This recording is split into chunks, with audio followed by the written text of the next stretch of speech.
আমি বৰ্তমান উপস্থিত আছোঁ ঐতিহ্যমণ্ডিত কলিয়াবৰৰ জয়ন্তীপুৰ অঞ্চল আৰু এই জয়ন্তীপুৰ অঞ্চলতে অৱস্থিত বৰ মছজিদ, যি মছজিদটি 1570 শকত এই মছজিদটি নিৰ্মাণ কৰি উলিওৱা হৈছিল। আৰু এই মছজিদটি যি বাবৰি মছজিদ আছে, সেই বাবৰি মছজিদতকৈ এই মছজিদটি পুৰণি বুলি ধৰা হয় আৰু এই মছজিদটি অসমৰ ভিতৰতে দ্বিতীয় সৰ্ববৃহৎ মছজিদ হিচাপে ধৰা হয়। কেমেৰা পাৰ্চন দীপুক মই অনুৰোধ জনাম এই মছজিদ ভাগৰ সমগ্ৰ দৃশ্যাৱলী দেখুৱাবৰ বাবে।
আমি বৰ মছজিদ পৰিচালনা সমিতিৰ এগৰাকী সদস্যৰ পৰা আমি জানিবলৈ চেষ্টা কৰিম এই মছজিদটিৰ তাৎপৰ্যৰ বিষয়ে। হয়, মই জানো এইটো আপোনাৰ 1570 খ্ৰীষ্টাব্দত নিৰ্মাণ হৈছিলে আৰু ইয়াৰ যিবিলাক মা মছলা চিমেণ্ট জাতীয় বস্তু তেতিয়া নাছিলে।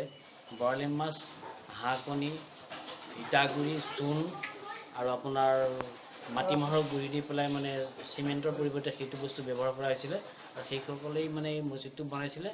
আৰু ৱালবিলাক আপোনাৰ ইটাবিলাক নিজে ইটা ভটা খুলি পেলাই নিজে বনাইছিলে আৰু এই ৱালটো 20 ইঞ্চি মানে আছে আৰু ডাঠ 20 ইঞ্চি ডাঠ আছে। আৰু পৰ্যায়ক্ৰমে আমি দেখিছিলোঁ যে ইয়াত চব যিবিলাক ঘূৰি ঘূৰি গৈছে চব তেনেকৈ চিমেণ্ট জাতীয় নহয়, মানে সেইবিলাকৰ আহোমৰ যুগতে নিৰ্মিত। আহোমৰ যুগ হয়। ইয়াত বৰটোপ আছে বুলি আমি বৰটোপ আছে, বৰটোপ আমাৰ এই আচল জোৰাঘৰত আছে বৰটোপটো।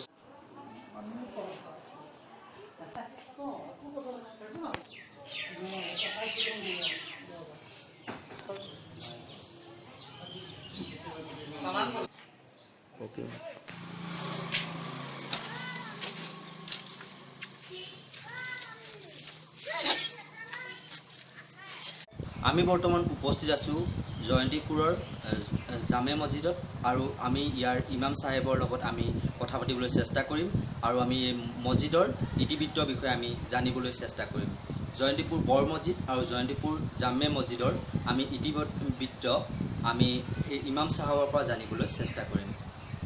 হয়, আপুনি আমাক জনাব জয়ন্তীপুৰ বৰ মছজিদ আৰু জয়ন্তীপুৰ জামে মছজিদ, এই মছজিদ দুটিৰ ইতিবৃত্ত কি? মই জনামতে অসমৰ আহোম ৰজাৰ দিনৰ এই মছজিদ দুটি তেতিয়াই অসমলৈ অহা মুছলমান ৰজাসকলৰ লগত অহা সৈন্য, যিসকল ইয়াত আহোম ৰজাৰ যুদ্ধত বন্দী হৈ 900 সৈন্য বন্দী হৈছিল, সেই সৈন্যৰ নাম পিছলৈ আহোম ৰজাই দিয়া উপাধিৰে মৰিয়া নামে পৰিচিত হ'ল অসমত। প্ৰায় আজি 600-700 বছৰৰ আগৰ বুৰঞ্জী এয়া। মই জনামতে মই নিজেও মৰিয়া সম্প্ৰদায়ৰ এজন লোক। এই গাঁওখনত দুটা পুৰণি মছজিদ আছে। এই দুটা পুৰণি মছজিদৰ ইতিবৃত্তি হ'ল ইয়াত কোনো এটা লোহা ব্যৱহাৰ নকৰাকৈ সজা মছজিদ। শুনি আহিছোঁ মাটিমাহ আৰু বৰালি মাছৰ সৈতে মিশ্ৰণ কৰি পেলাই ইয়াক গঠা হৈছে আৰু ইয়াৰ ভিতৰ চৰাবিলাকত চিচাৰে কাটি আৰবী আখৰ লতাজাতীয় ফুলৰে সজাই মেহৰাব বুলি কোৱা স্থানটো য'ত ইমাম থিয় হৈ নামাজ পঢ়ায় সেই ঠাইডোখৰ সজোৱা হৈছে। আৰু ইয়াত আমাৰ যুদ্ধত ব্যৱহাৰ কৰা আগৰ বৰটোপ বুলি কোৱা দুটা অস্ত্ৰও এতিয়ালৈকে সুৰক্ষিত হৈ আছে। আহোমৰ যুগৰে সেইকেইটা বস্তু আমাৰ সম্পত্তি বুলি আমি আজিলৈকে আদৰি সাদৰি ৰাখিছোঁ।